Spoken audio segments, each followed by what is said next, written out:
जय श्री कृष्ण। श्रीमद् भगवद गीता अध्याय 13 प्रकृति, पुरुष तथा चेतना।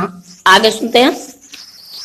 पंच महाभूत, अहंकार, बुद्धि, अव्यक्त यानी कि तीनों गुणों की अप्रकट अवस्था, 10 इंद्रियों तथा मन, 5 इंद्रिय विषय, इच्छा, द्वेष, सुख, दुख, संघात, जीवन के लक्षण तथा धैर्य, इन सबको संक्षेप में कर्म का क्षेत्र तथा उसकी अंत क्रियाएं यानी कि विकार कहा जाता है। तात्पर्य महर्षियों, वैदिक सूक्तों यानी कि छांदस एवं वेदांत सूत्र यानी कि सूत्रों के प्रमाणिक कथनों के आधार पर इस संसार के अवयवों को इस प्रकार से समझा जा सकता है। पहले तो पृथ्वी, जल, अग्नि, वायु तथा आकाश, ये 5 महाभूत हैं। फिर अहंकार, बुद्धि तथा तीनों गुणों की अव्यक्त अवस्था आती है। इसके पश्चात 5 ज्ञानेंद्रियां हैं, नेत्र, कान, नाक, जीभ तथा त्वचा। फिर 5 कर्मेंद्रियां हैं, वाणी, पांव, हाथ, गुदा तथा लिंग।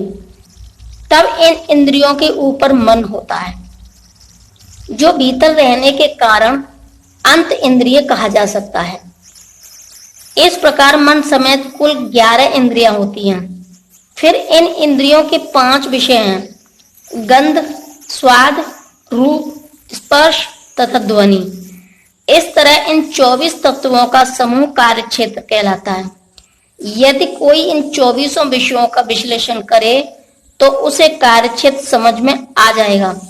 फिर इच्छा, द्वेष, सुख तथा दुख नामक अंत क्रियाएं यानी कि विकार हैं, जो स्थूल देह के 5 महाभूतों की अभिव्यक्तियां हैं। चेतना तथा धैर्य द्वारा प्रदर्शित जीवन के लक्षण सूक्ष्म शरीर अर्थात मन, अहंकार तथा बुद्धि के प्राकट्य हैं। ये सूक्ष्म तत्व भी कर्म क्षेत्र में सम्मिलित रहते हैं। पंच महाभूत अहंकार की स्थूल अभिव्यक्ति हैं, जो अहंकार की मूल अवस्था को ही प्रदर्शित करती है, जिसे भौतिकवादी बोध या तामस बुद्धि कहा जाता है। यह और आगे प्रकृति के तीनों गुणों के अप्रकट अवस्था की सूचक है। प्रकृति के अव्यक्त गुणों को प्रधान कहा जाता है। जो व्यक्ति इन 24 तत्वों को उनके विकार समझ जानना चाहता है, उसे विस्तार से दर्शन का अध्ययन करना चाहिए। भगवत गीता में केवल सारांश दिया गया है। शरीर इन समस्त तत्वों की अभिव्यक्ति है। शरीर में 6 प्रकार के परिवर्तन होते हैं। यह उत्पन्न होता है, बढ़ता है, टिकता है, संतान उत्पन्न करता है और तब वह क्षीण होता है और अंत में समाप्त हो जाता है। अतएव क्षेत्र अस्थायी भौतिक वस्तु है, लेकिन क्षेत्र का ज्ञाता क्षेत्रज्ञ इससे भिन्न रहता है। विनम्रता, दमहीनता, अहिंसा, सहिष्णुता, सरलता, प्रामाणिक गुरु के पास जाना, पवित्रता, स्थिरता, आत्मसंयम, इंद्रिय तृप्ति के विषयों को परित्याग, अहंकार का अभाव, जन्म, मृत्यु, वृद्धावस्था तथा रोग के दोषों की अनुभूति, वैराग्य, संतान, स्त्री, घर तथा अन्य वस्तुओं की ममता से मुक्ति, अच्छी तथा बुरी घटनाओं के प्रति संभाव, मेरे प्रति निरंतर अनन्य भक्ति, एकांत स्थान में रहने की इच्छा, जन समूह में विलगाप, आत्म साक्षात्कार की महत्ता को स्वीकारना तथा परम सत्य की दार्शनिक खोज, इन सबको मैं ज्ञान घोषित करता हूं और इनके अतिरिक्त जो भी है वह सब अज्ञान है। तात्पर्य कभी कभी अल्पज्ञ लोग ज्ञान की इस प्रक्रिया को कार्य क्षेत्र की अंत क्रिया यानी कि विकार के रूप में मानने की भूल करते हैं, लेकिन वास्तव में यही असली ज्ञान की प्रक्रिया है। यदि कोई इस प्रक्रिया को स्वीकार कर लेता है तो परम सत्य तक पहुंचने की संभावना हो जाती है। यह इसके पूर्व बताए गए 24 तत्वों का विकार नहीं है, यह वास्तव में इन तत्वों के पास से बाहर निकलने का साधन है। देहधारी आत्मा 24 तत्वों से बने आवरण रूप शरीर में बंद रहता है और यहाँ पर ज्ञान की जिस प्रक्रिया का वर्णन है वह इससे बाहर निकलने का साधन है। ज्ञान की प्रक्रिया के संपूर्ण वर्णन में से 11वें श्लोक की प्रथम पंक्ति सर्वाधिक महत्वपूर्ण है। मैं चानन योगेन भक्तिरभ्य विचारणी। ज्ञान की प्रक्रिया का अवसान भगवान की अनन्य भक्ति में होता है।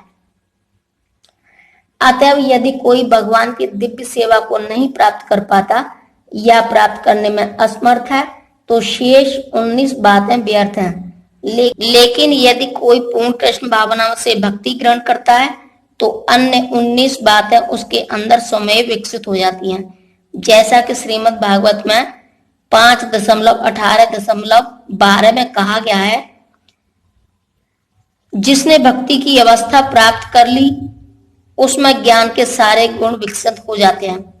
जैसा कि 8वें श्लोक में उल्लेख हुआ है, गुरु ग्रहण करने का सिद्धांत अनिवार्य है। यहाँ तक कि जो भक्ति स्वीकार करते हैं उनके लिए भी यह अत्यावश्यक है। आध्यात्मिक जीवन का शुभारंभ तभी होता है जब प्रामाणिक गुरु ग्रहण किया जाए। भगवान श्री कृष्ण यहाँ पर स्पष्ट कहते हैं कि ज्ञान की यह प्रक्रिया ही वास्तविक मार्ग है। इससे परे जो भी विचार किया जाता है व्यर्थ होता है।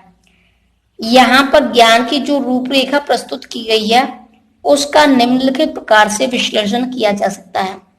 विनम्रता यानी कि अमानित्व का अर्थ है कि मनुष्य को अन्यों द्वारा सम्मान पाने के लिए इच्छुक नहीं रहना चाहिए।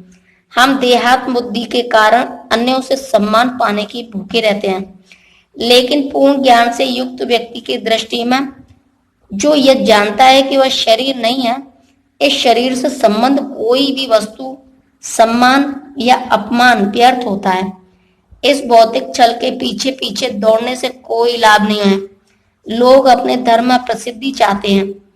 अतः यह देखा गया कि कोई व्यक्ति धर्म के सिद्धांतों को जाने बिना ही ऐसे समुदायों में सम्मिलित हो जाता है जो वास्तव में धार्मिक सिद्धांतों का पालन नहीं करता और इस तरह वह धार्मिक गुरु के रूप में अपना प्रचार करना चाहता है। जहां तक आध्यात्मिक ज्ञान में वास्तविक प्रगति की बात है, मनुष्य को चाहिए कि वह अपनी परीक्षा करे कि वह कहां तक उन्नति कर रहा है। वह इन बातों के द्वारा अपनी परीक्षा कर सकता है। जय श्री कृष्ण।